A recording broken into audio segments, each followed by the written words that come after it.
Today, we are going to be talking to an amazing group of individuals about healthy habits and how to put your 180 playbook into practice. If you have questions for our panelists, please put them in the question and answer section of the webinar. Before I hand the discussion to our moderator, Chris Colbert, I'd like to recap and go over helpful pointers about your 180 playbook. Your 180 playbook is a personal tool to help you with your well-being. It helps you focus on the positive, replace the negative. It allows you to be intentional about focusing on what matters to you, rather than what is going on around you. Over time, it will help you connect with yourself and your inner voice.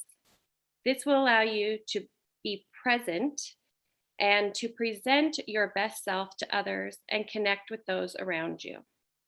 The 180 Playbook is designed to be a place to store all of your important quotes and ideas. Great memories, accomplishments, dreams, goals, all of the things you tell yourself you want to remember, but may get lost in life's shuffle. By putting all the things you want to recall from memory into your 180 Playbook, you can access them easily and hopefully they become part of your daily thought process. As you know, if you joined us for one of our webinars the last few months or signed up to receive our weekly tips via email, we have been baby stepping our way into practicing our 180 playbook. We started off by collecting items to put into it. Then we focused on connecting those things in one format, whether that be on note cards, an album in your iPhoto, or some other medium, because everyone's playbook will look differently. This month, we are focusing on watching or reading our playbooks regularly as a daily healthy habit. Your 180 playbook is a commitment to yourself that will help maintain, revive, and inspire self-care routine. The practice of watching or reading your playbook is like gym for your mental strength. Daily repetitions make you stronger and recall easier. You can use your 180 playbook before a big meeting, competition, or speaking engagement. You can also use it when your impatience, self-doubt, or anxiety rise. It is a tool to view whenever you need to center or check in with yourself. If you've not started watching or reading your playbook on a daily basis, that's okay. Keep working towards that goal. We are entering a very busy season, so now more than ever, we encourage you to find something that works to alleviate the stress and pressure this season may cause. Whatever that thing may be, please remember to be intentional and try to remain present while you do it. We're going to hear from a great group today that will share their healthy habits and how they implemented them into their lives. Lastly, remember that your playbook is a living tool. You'll constantly be adding to or taking things away as you master skills or need to work on others. As you come across things that inspire you or you want to remember, add them to your playbook right away. While this is an inspirational tool, try to keep it real and down to earth. This is supposed to be something to remind you of what you've accomplished and who you are. So when doubts arise, you'll be reminded of what's important and how far you've come. Panelists, will you please turn on your videos while I introduce our amazing moderator, Chris. Chris is the CEO and founder of DCP Entertainment, a media platform for underrepresented voices, including people of color, women, the LGBTQ community, and other overlooked communities. He began his career in audio production over a decade ago as an intern and consultant for Sirius Satellite Radio, which is now known as Sirius XM, where he helped create Jamie Foxx's comedy and music channel, The Foxhole. Chris founded DCP Entertainment as a place to bring together audio and visual storytelling for underrepresented communities, as well as conversation around mental and emotional health. Chris, thank you for moderating today's webinar. I'll turn it over to you to introduce our amazing panelists. Thank you, Nikki, and thank you, Kristen. Thank you, Givenhour, for bringing us all together here for this event, all about talking about creating healthy habits. Before we jump into things, I want to let you know if you're watching this live, please feel free to ask questions. Though you're not here on the stage, we do have our chat function, so put your questions there. We're going to try to get to as many as possible. So at any point throughout this conversation, let us know what you're thinking and let us know what you'd like us to answer. We have such an incredible group of panelists here, and apologies for any noise in the background as I'm here in New York City. But we have this incredible group of panelists, and as I give their bios, please understand that we only have so much time here, so I can't tell you all the amazing things that they've been working on. But there are some really cool things that they have been doing and continue to do, especially in the mental health space. So let's start with Ellie Mark. Ellie Mark is a dog mom and difference maker. She has a bachelor's degree in public health and community health education. Her passion for promoting mental health wellness stems from her own personal experience with mental health disorders. In efforts to help others through the struggles she encountered with mental illness, Ellie utilizes her role as Miss Minnesota to share her mental health journey and help to guide others through theirs. Hey, Ellie. Hello, everyone. Just so excited to be here today. Thanks for the introduction, Chris. Thank you. We also have Eric Christensen. Eric is an acclaimed documentarian who has built his life's work around socially responsible filmmaking that educates, inspires, and most importantly, heals. Eric is a 7-time Southwestern Region Emmy Award recipient, that's a mouthful, as he explores the impact of trauma, how we adapt to grief, the resilience of the human spirit, and how a powerful platform for hope can help trauma survivors begin the vigilant journey of healing. A trauma survivor himself, Eric worked through the loss of his home and possessions in the Painted Cave fire by creating his first film, entitled Faces of the Fire. Hi, Eric.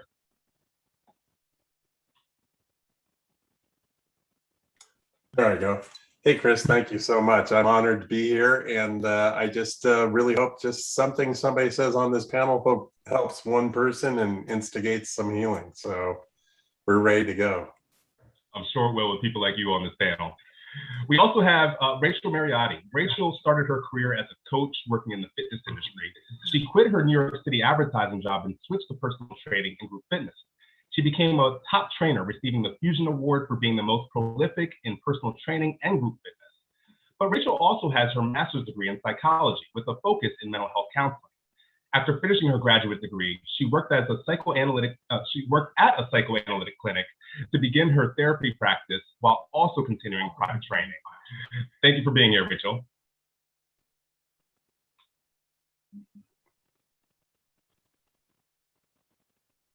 Oh, do we still have Rachel? Oh, she's muted. Oh, I didn't unmute. I'm sorry. Thank you, Chris, for the introduction. I'm excited to be here and have a good conversation. Thank you, Rachel. And last but not least, and where the 180 Playbook begins is with Stephanie Shostak. Stephanie is a French-American actress who you may know from many different projects, including the ABC hit series A Million Little Things, The Devil Wears Prada, and Iron Man. As her roles have gotten bigger, so has the pressure causing her performance to be negatively affected by feelings of unworthiness and fear. This pushed her to address mindset and discover its interconnection with performance. And these experiences have led her to the creation of this 180 Playbook. So Stephanie, thank you so much, not only for creating this playbook, but also being here to talk with us about it. Thank you, Chris. So happy to be here. Thank you. And thank you to all of our panelists here. Thank you to the audience for being here, part of this conversation. Again, if you have any questions or comments, please feel free to put them in the chat. But let's first start with you, Stephanie. You created this 180 Playbook. What was the reason behind creating this playbook? Well, since we're talking about habits today, I would say that for the first 40 years of my life, I was in the habit of being motivated by negative reinforcement, whether it was from teachers or coaches or friends or me. That's what motivated me, was negative self-talk, that's what pushed me. You don't think I can do it? Well, here you go. Here I am. And then God, you fucking suck. Sorry for swearing, but that's how I motivated myself. And that's how I also professionally navigated the first 10 years of my career, where, I started really late. I had an accent, and the more people said, you can't do this, blah, the more I was like, oh, I'm going to show you. And then strangely enough, after 10 years of hustling, when I did start getting bigger yeses, all of a sudden, my mental game didn't really know how to handle the pressure. And I was getting yeses, and I was trying to motivate myself with the no's, and it wasn't working anymore. What it was doing is just like sending me down and down into more of a feeling of self-doubt, et cetera, et cetera. And then what happened was all of a sudden, all these concepts that I had heard about, gratitude, meditation, all these tools that I had heard about, and they never really appealed to me or anything, because I was in pain and I wanted to change. All of a sudden, I really like dove into it. And so the 180 was about changing and wanting to create new habits. And the first part of the 180 was actually, I just did flashcards for myself, and that I read when I would go on set to get me in the right frame of mind. And after 6 years of, studying all these tools and changing, my husband and I went into this journey together. After 6 years, he said to me, what if we had a reel, like sort of a digital thing, like a highlight reel, like athletes have to start our morning? And we'd call it a 180 because it would be short. It would be 180 seconds. But it would also be a 180 on how we usually start our morning, which was by turning on our phone and checking in with the outside world. So we'd do a 180 on that. We'd flip it. We'd start it by going through our checklist and checking in with ourselves before we would connect with the rest of the world. And it could also be a 180 anytime during the day when you feel yourself like needing a pick-me-up. So that's wanting to change, being ready for change, and trying to create a habit is where the 180 came from. That's beautiful. I love, checking in with yourself before you check in on the rest of the world, or you checking yourself into the rest of the world. Like, I love that self-reflection before you hop into your daily routine. Speaking of it, you talked about some of the things that help you create the 180 playbook, but was there a specific moment or challenge that you were suffering with that was that catalyst for you to understand, okay, I need to take more care of my mental and emotional well-being?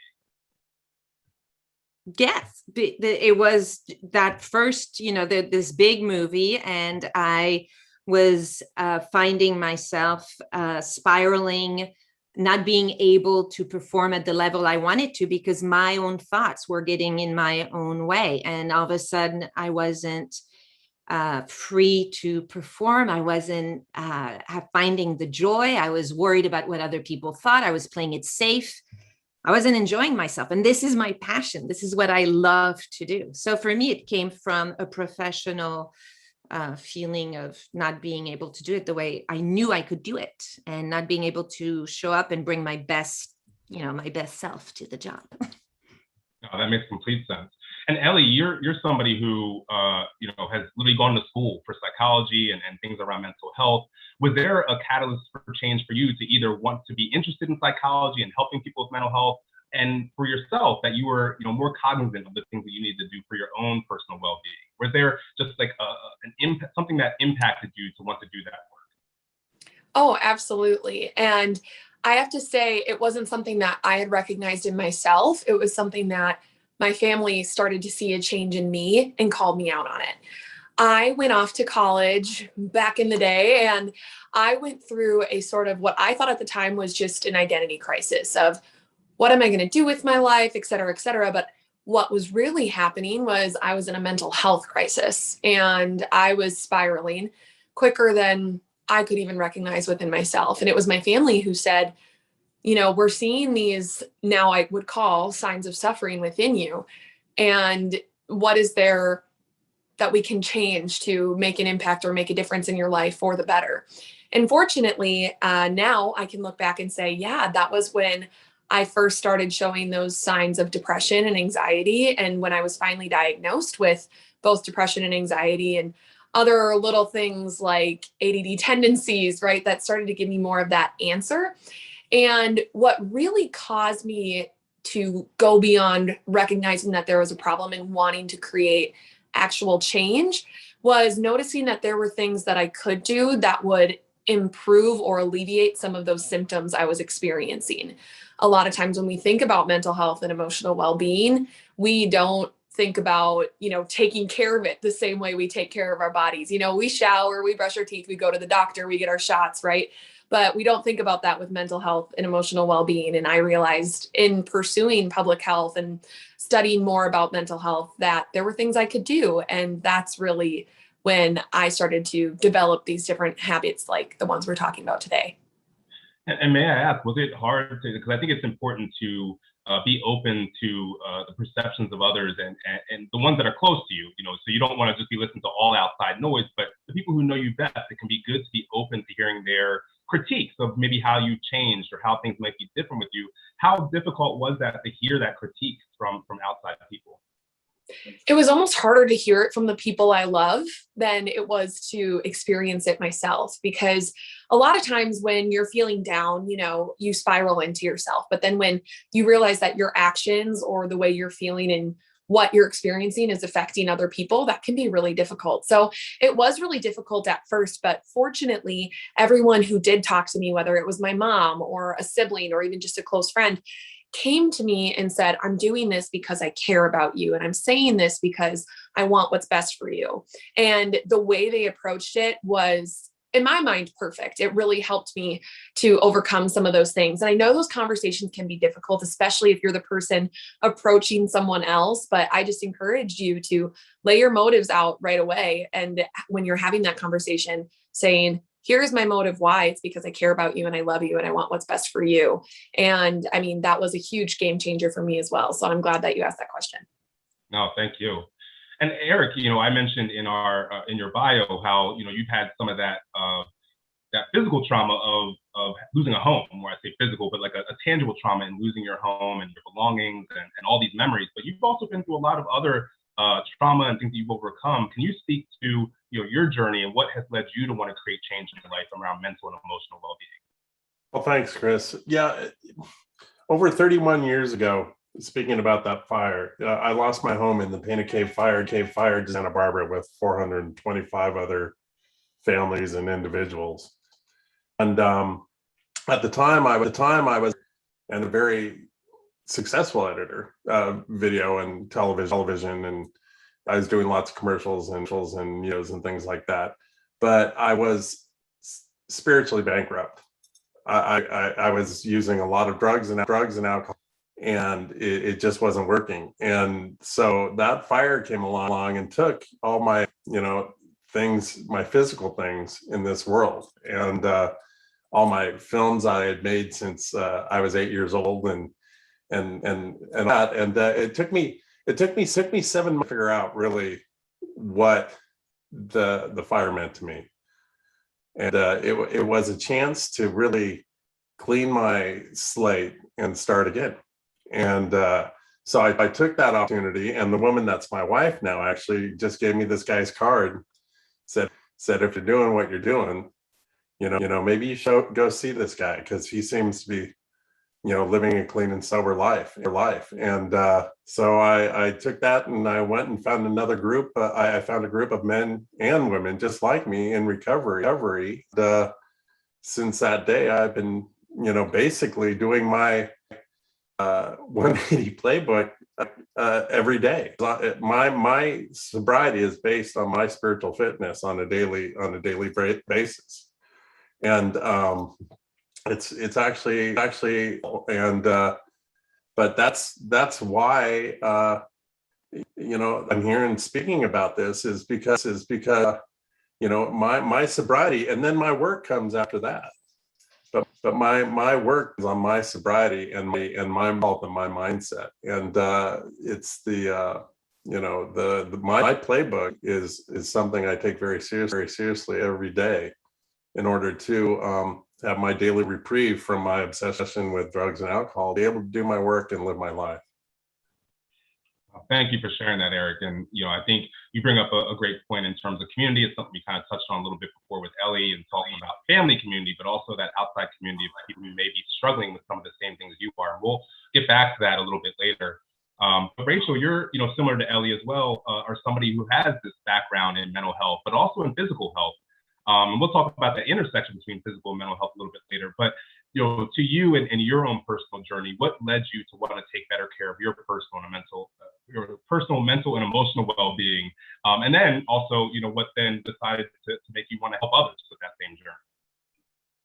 Yeah, it's a great question, and I'm still exploring that answer today. I think what tipped off me starting to be curious about my mental health was recognizing what's going on physically. And in my early 20s, when I moved to New York City, I wanted so much control over my schedule, my body. I wanted to look thin. I wanted to be fit. And that was the only thing I really had control over. So I started overthinking, over processing exercise and diet. And it led my body to feel drained, and it led my mental health to go into the ground. And I started recognizing my behaviors, and I felt deep loneliness. I felt deep sadness being away from my family. I found myself doing things that I didn't expect myself to do. I brought myself to church. I brought myself to libraries to read. I felt like I was in a better mental state when I started educating myself on what I actually enjoyed learning about, which was anatomy, physiology, and psychology. And this was before I entered fitness and mental health. But that was the beginning, recognizing the physical symptoms. And this is similar to Freud and the foundation of psychoanalysis and psychotherapy. Is he recognized symptoms in the body first, hysteria. When we feel hysteria, which is anxiousness, stress, that it manifests in the body somehow. And so he connected those dots through his practice, which, as we all know, and even Elle mentioned that, mind is like the body. We take care of our body doing these things. And but there are a lot of parallels to the mind.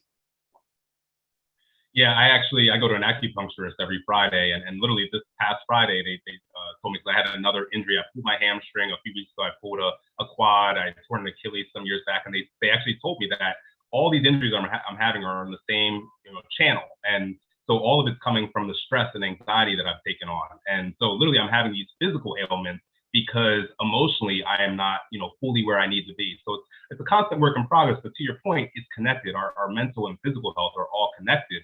And so I want to ask you, as somebody who does both and trains people in both, what is that intersection of daily physical care and daily mental and emotional care?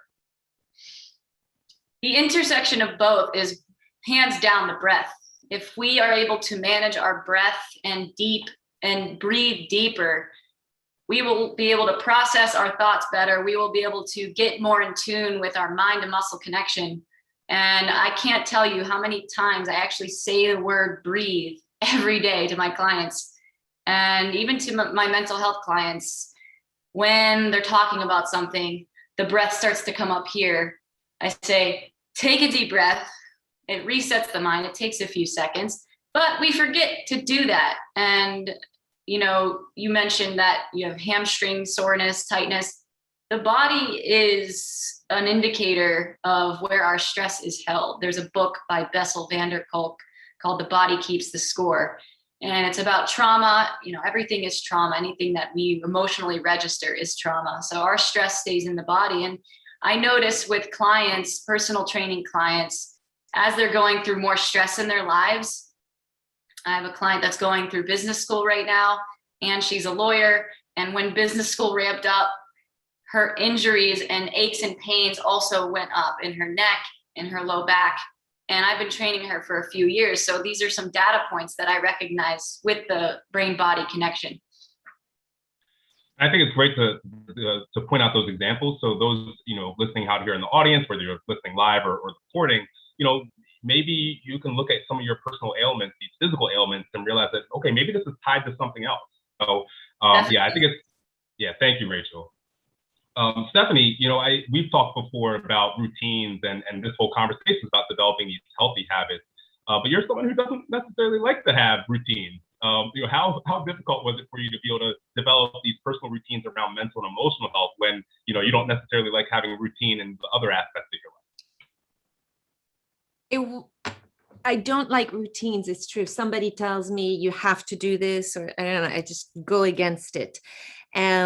But for me, it was just needed. I just needed it. Like Eric said, it's part of I need to do this. I wake up every morning. What I do is it's my moment to get ready, to put my armor on or to go through my checklist. It's a pleasurable moment. It's with my coffee. I do some reading. I meditate. It makes me feel good. So, and I don't do it every day. Some days I miss because life happens, but most of the days for sure. And when I don't, I see the impact. And so that's why, and I journal in the morning, I journal at night. All these tiny little habits, I think Given Hour says it, like these tiny little habits amount to so much. And it's not hard for me to do because I know that when I don't do it, my life is not great and I don't feel good and I don't respond. I don't respond to stress. All of a sudden things take a bigger, things happen when I go through all my, I love this expression. What did you say, Eric? Your spiritual fitness. When I go through all my spiritual fitness, the ups and downs, the emotions don't hit me the same way that when I don't. Yeah, and have you found that, because you're now seeing the results of it, has it become a little bit easier to stick to those routines, knowing what the end product is for you? I'm sure it's still always a constant journey, but yeah, has it become easier the more you work on these routines day by day? Yeah, this has never been something to me that feels like it's work or a chore. So, like going to my bar class that I don't really like, but I know it's good for my thighs. That's something that's hard for me to, but mental health or emotional well-being or taking care of my mind is not something that was ever hard or that. So I can't really answer, has it gotten easier? It's just something that I do and that I know I need. And that's why it's just like eating. It's just like brushing my teeth, like putting deodorant, even though I'm French, I do this. We've assimilated you here. No, thank you for sharing that. And Ellie, you're somebody who works in an industry, Miss Minnesota, you're in an industry that is all about judgment. How do you balance performing for others while also trying to take care of your own personal and mental, emotional well-being? That's such a great question and so relevant for many people. I live by the quote, "You can't pour from an empty cup." And what that really means for me is not just literally, of course, but if I'm not taking care of myself, I can't show up and be the best for others. And that's not just as Miss Minnesota, that's also as a partner, that's also as a dog mom, as mentioned before. I notice that when I'm not taking care of myself, I'm more agitated around those people and they are getting the brunt of something they didn't sign up for, right?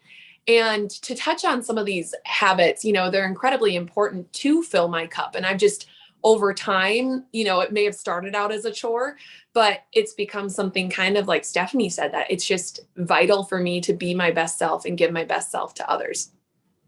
And what are some of those healthy habits that you utilize to kind of keep you fresh and feeling your best self?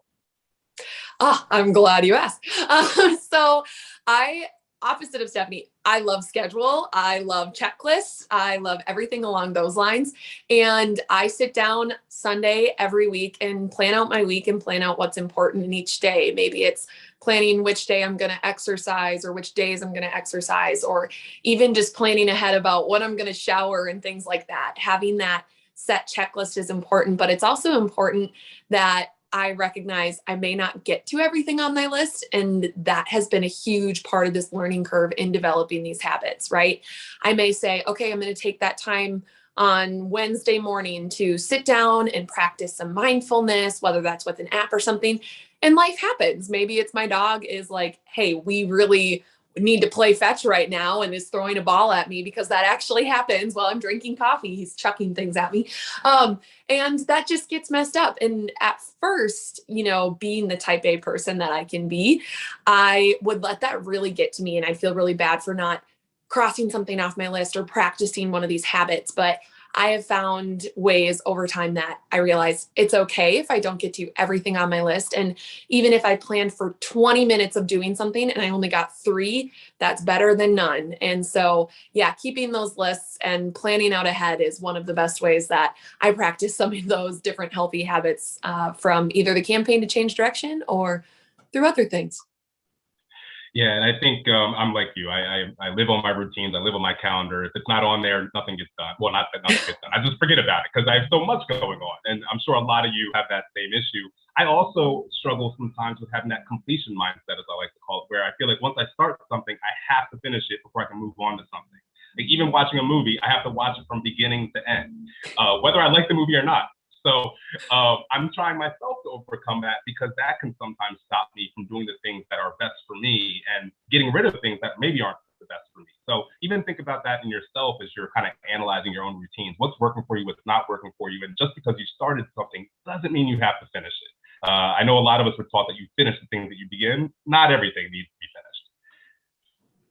Eric, you're also somebody who, has some really cool routines, and I don't want to try to tease out too much of it, but you have some really tangible ways that you kind of stay up with your mental and emotional well-being. Can you tell us a little bit about that? I definitely can, but I have to say I'm a little bit dated now because I'm comparing my rituals with everybody else's. So I'm thinking, Eric, you're not doing enough. You're doing plenty, Eric. And that is, I got to tell you that, and then this is a whole subject in itself. That's dangerous, because over this last 30 years of sobriety and doing it on a day by day basis, I do have my practices and they become ritual, and I kind of set myself up. I put my daily meditation books in places where I sit. And I have all sorts of little things like that, and it's like next to my bedside at my office, or like, what's that? And it's like, and it's so it becomes like integrated. And so over this, I do have a ritual, and it's deeply ingrained. But then when I hear everybody else's really cool little things, then I start to like question mine. And I'm just using that as a flag for everybody listening, that it's your ritual, it's your connection, it's your workout. Everybody doesn't go to the gym for the same workout, and my workout and my spiritual fitness and what I need to do, it just and it's according to what the season my life is in. But getting to what I was saying about, I just kind of set myself up. I have lots of talismans. I have my in this office, I have my surrender flag. So when I come in, I'm like, oh, okay, surrender to win. That's, and it's these conundrums and that these little sayings that make sense, but they make sense in a spiritual basis. And I have my flag. So I come in and I see surrender to win. Then underneath that, if you can't see it, but I have all my other books and things, and then my daily rituals. And with the in my office in particular, I have a picture of the Painted Cave fire. And people will come into my office, my edit suite, and say, why do you have a fire in there? And that, it just reminds me to get into an attitude. And because I look at that fire, and that was one of the worst days of my life, but it was also where I was born again. Literally, not, I mean, it just, I was given a second chance. And it changed life, and it has given me my whole calling now of working with other trauma survivors. So I had that pick come in and look at and say, sometimes, quite often the worst day of your life can be turned around into something positive. So I have all these things that are hidden around my office, and maybe we'll get more into that. But I set myself up for gratitude, to look at these things reflect at where I was and where I am now, and then to have an attitude of gratitude. And as one of my mentors says, you know, a great thought is a perfect prayer. And you know, and that's that I find out more and more that's so true as I get older. So that's if you could see my office, I could show you more, but we battle it. No, that's beautiful. And thank you for sharing those things that are so personal to you, but also maybe giving people ideas of how they can have these tangible things that can help remind them of you know, their own journey, what they've been through and where they are now, and what they're still working on. And Eric, you know, we talked a little bit earlier about, you know, you are constantly working your sobriety and through, you know, AA. And I know that is its own community and kind of keeping people accountable with their daily routines and staying the path. Can you speak to the importance of having community to stay on top of your daily habits? You know, for me personally, and I try to speak from experience, for me as a 58-year-old husband and father and sober member of society, it's very necessary for me to not only connect with a bigger group of people that understand me. That identification is very, very important. Oh yeah, me too. You know, being able to be in tribe, to connect with other people, because then that isolation goes away. You know, the mental health issues bring on a lot of isolation because we think we're the only one. And when you find your tribe, stick to it very, very closely, because there's other people like you, and you're not crazy. Other people are going also. And so it's very, very important to find that tribe and stick with it. But for me also, as a father, a husband, it's important to me. I was just talking about this last night. I went to my group last night. I was talking last night it's very important to find one person, particularly older, same sex, for me, an older man, that I call my mentor. And he knows everything about me. And then I also submit to him and listen to him, hear what he has to say, because he's been there before. He's 86 years old. You know, we're 50 years of sobriety. That's crazy. And I want to learn from that. And I want to allow him to speak into me. I can adjust because he's already path. For me, as an older man, again, I say as an older man and everything, I honestly believe that there'd be a lot less divorce and a lot less domestic problems with older men if you were to submit to some sort of mentor, even if you're not in recovery, because there's so much to learn. So there's two levels there: is finding your tribe and your group and connecting and making a conscious effort, because it's up to you. It's sometimes it's very intimidating to walk into those rooms with other people. But once you get to know you, they're exactly.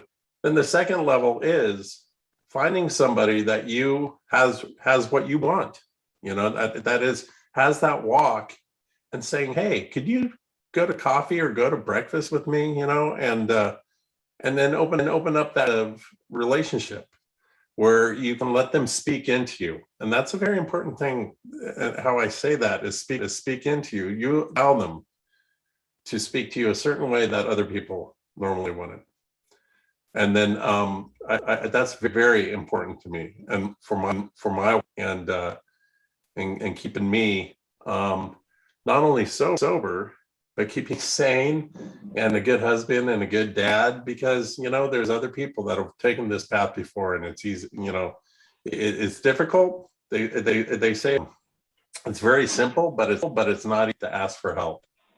But man, it makes a big difference in my life. And to the point you just made, it's important to have people around you that you trust and that can speak to you with that open and honest voice and from love, much like Ellie was talking about with her family reaching out to her.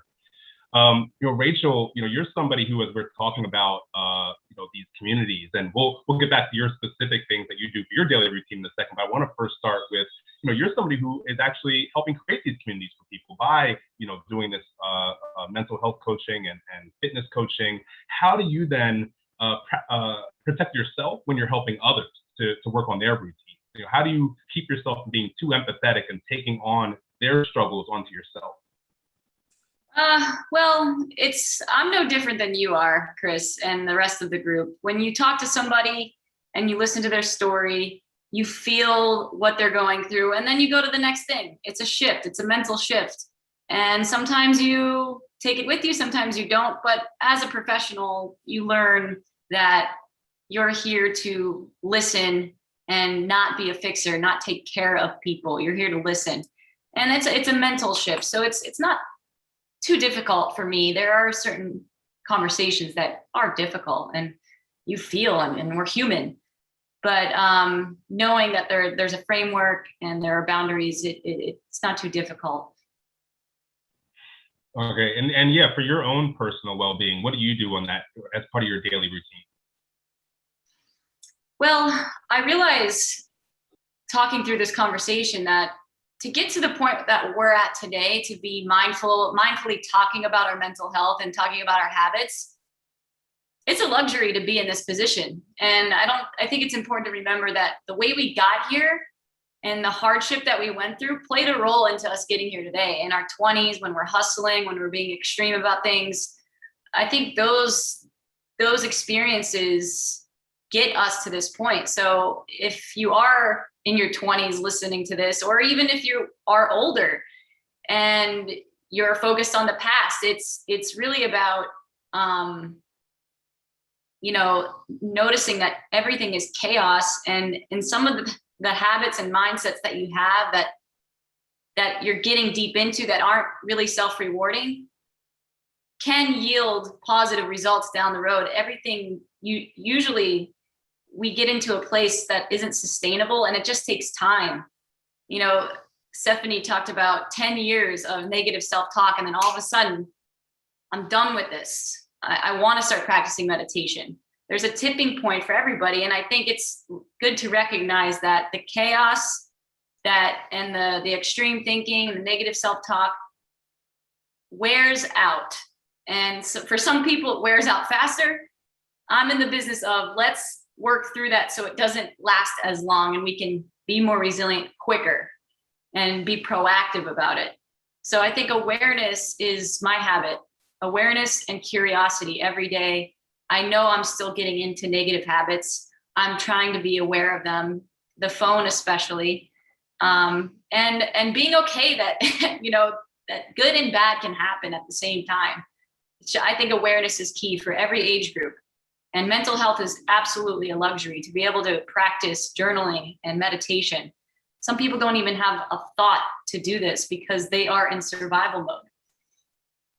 That's a great point. And, I think, I was mentioning earlier how my completion mindset can sometimes be a hindrance on me trying to stay on top of my daily routine. It can kind of be this roadblock for me. Has there been, or are there continuing to be maybe some roadblocks that you have to continually try to overcome, or that you have overcome to get to this point and to stay consistent with what you're doing?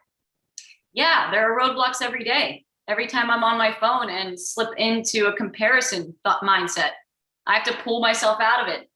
Everything is training. Your mind, what it attaches to, there is a saying, where your energy flows, where your attention flows, your energy goes, or attention goes, energy flows, and your neural pathways actually start to grow in that direction. So if you are practicing going on your phone, scrolling in between every moment, you are building a neural pathway. You're training your brain to stay active in your bored moments. So if you just bring awareness to that, and you bring awareness to the long-term shifts that your mind will be in, nobody really knows, but we could tell that our attention spans have gone down.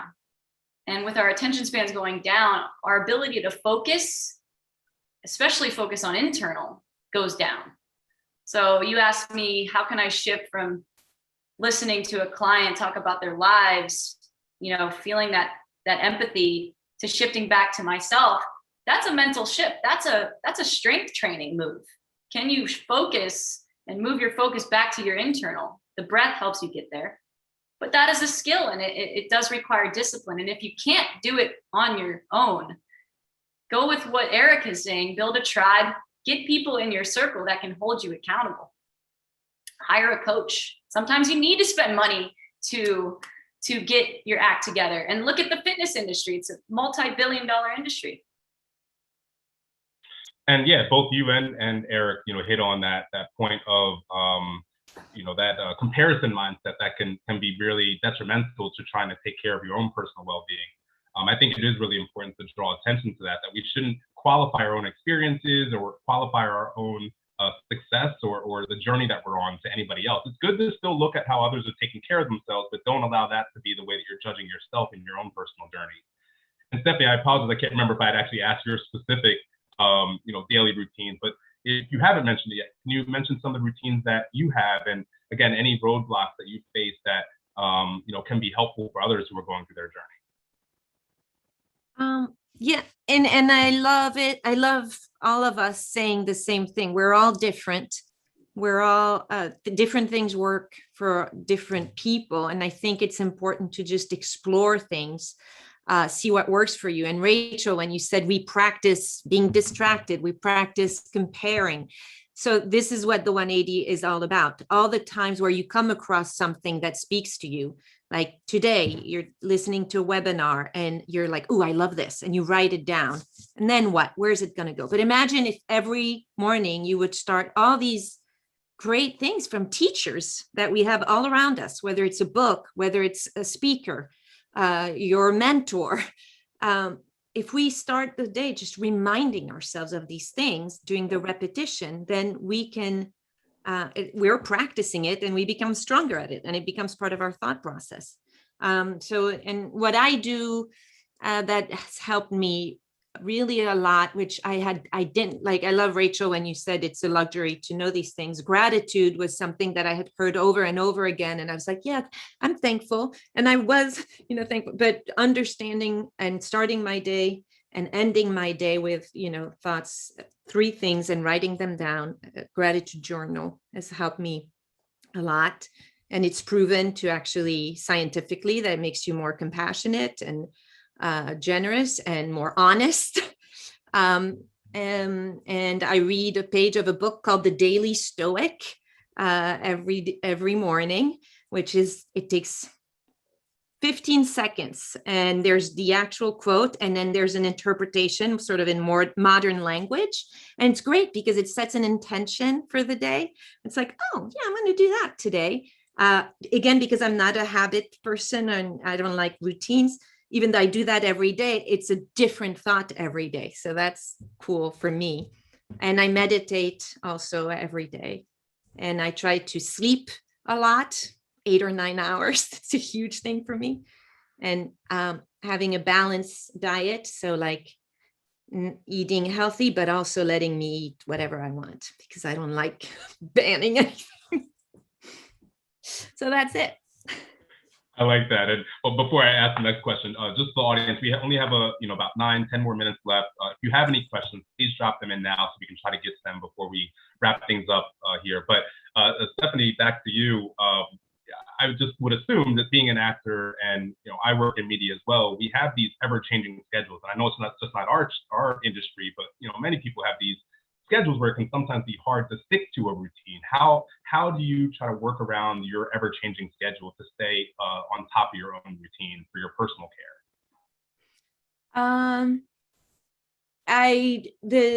When I'm on set, I wake up early. So instead of doing it, in my hotel room, or I have in my trailer, I set up my trailer. Eric, it's similar. I need to be surrounded by things that remind me of who I am and what's important to me. So I'll decorate it. I burn incense. I do my meditation in the trailer. I have appealing to all the senses is really important for me. So like smelling and food, even, just having a certain tea.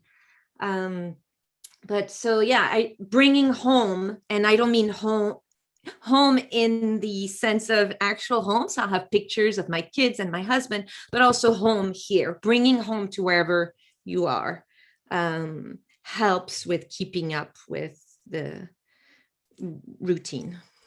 Was that the question?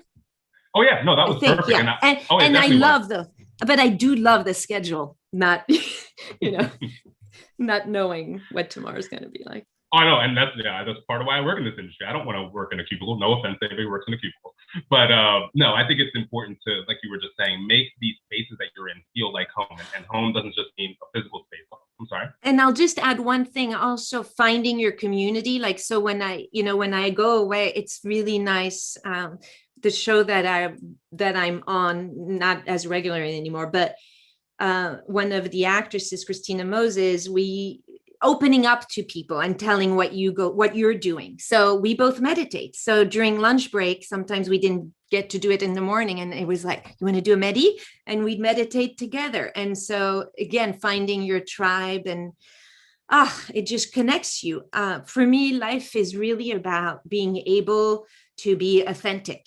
And when you feel like that, you're free. And you're free with other people, but we're so like hung up. It's like our natural thing. We compare each other. Oh, am I going to sound smart? Oh, I don't do that. Should I say I do? Like all these things. And when you're able to break that thing, then yeah. No, very well. I just said. went on a tangent. Oh, it was a great tangent. I appreciate you going on that tangent. And we have a question from our audience. And Rachel, I'm going to direct this towards you. But feel free, anybody else who wants to add to this, we'll come around the horn if you have anything else to add. But Molly asked, I'm relatively new in my journey, and something I struggle with is sitting in bad news. I could use some more tips for personal care and getting myself back to a place of gratitude. So Rachel, any advice you can give there?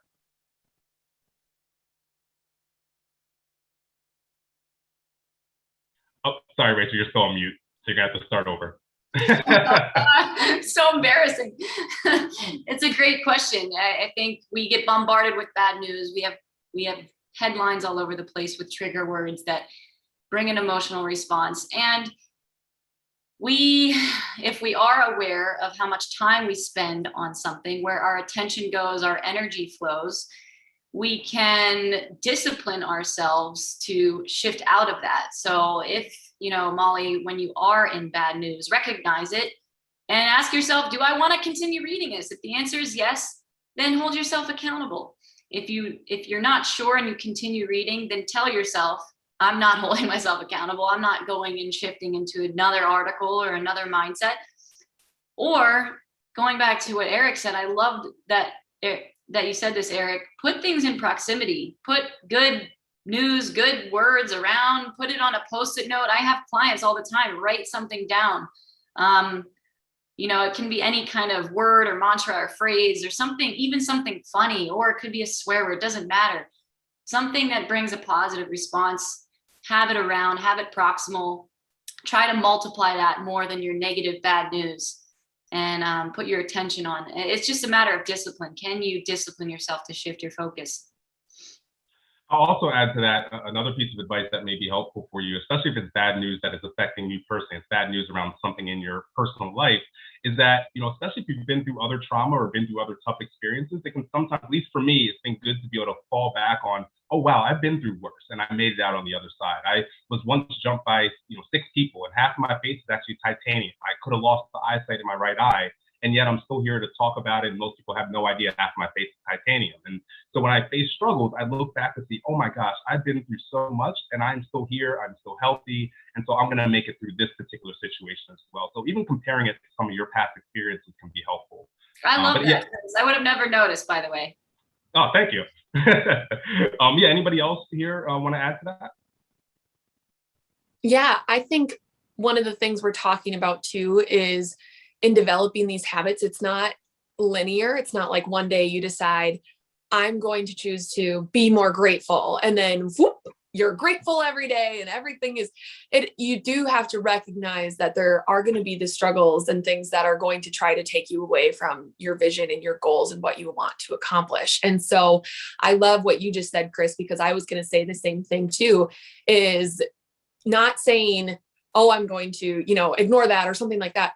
Honoring those emotions, but also utilizing your past experiences to prove to yourself, I am resilient enough to get through this. And that is something that I can sit here and say this, it's been a struggle of mine as well. And I find that a lot of times when I'm in those negative downward spirals, that I'm now able to identify, after years of practice and years of therapy, quite frankly, being able to utilize some of those past experiences and be able to see the positive in those helps to frame the current situation and help me see the positive situations in that as well, just like you were saying. But you just said it so much better. Thank you, Ellie. Just- I want to add one thing also about bad news, is that it's very important to accept how we feel and our disappointment. And sometimes it takes time to accept and to process. And Christina Moses, who I work with, she also says something that I love. It's like, you know, bad news can bring an emotion, can bring a feeling. And it's like, why is that feeling coming up? And that can actually serve you in your search. So it's not about trying to like go, you know, like move on too quickly. You don't want to ruminate. You don't want to stay in it too long, but you want to give it space to go through it.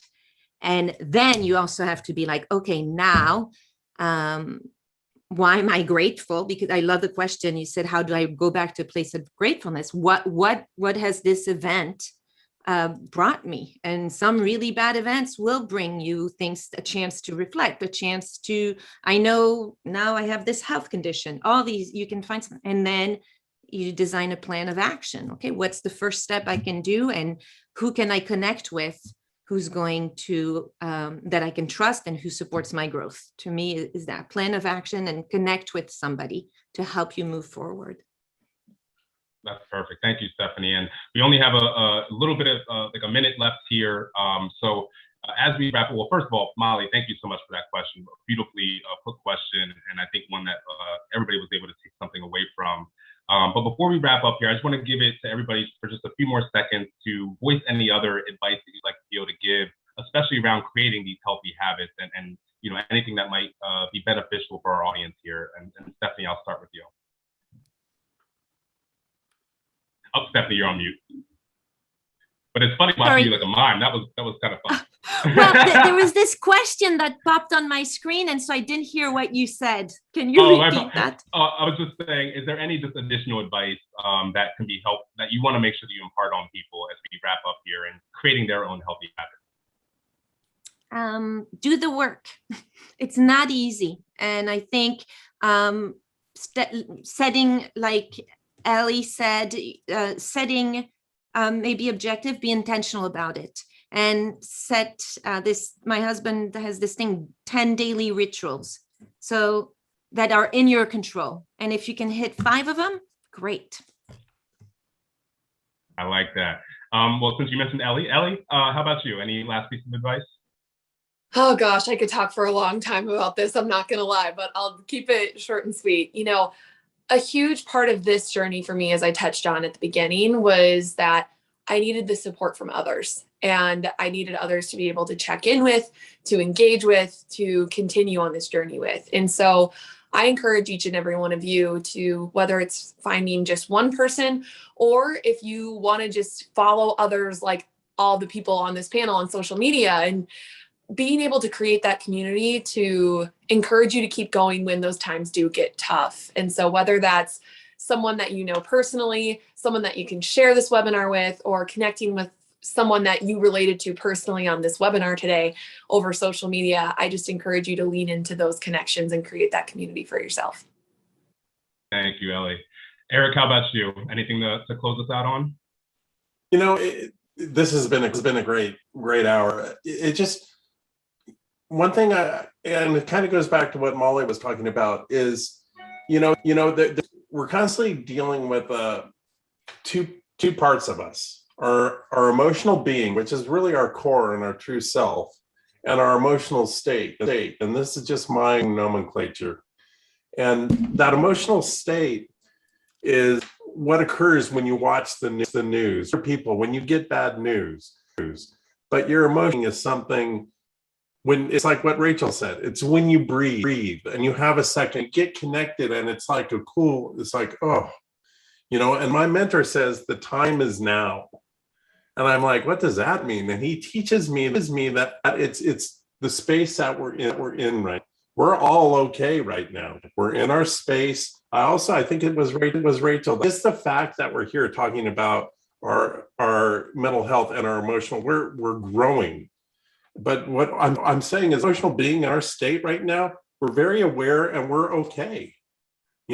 Now this is what's going on right now. Okay.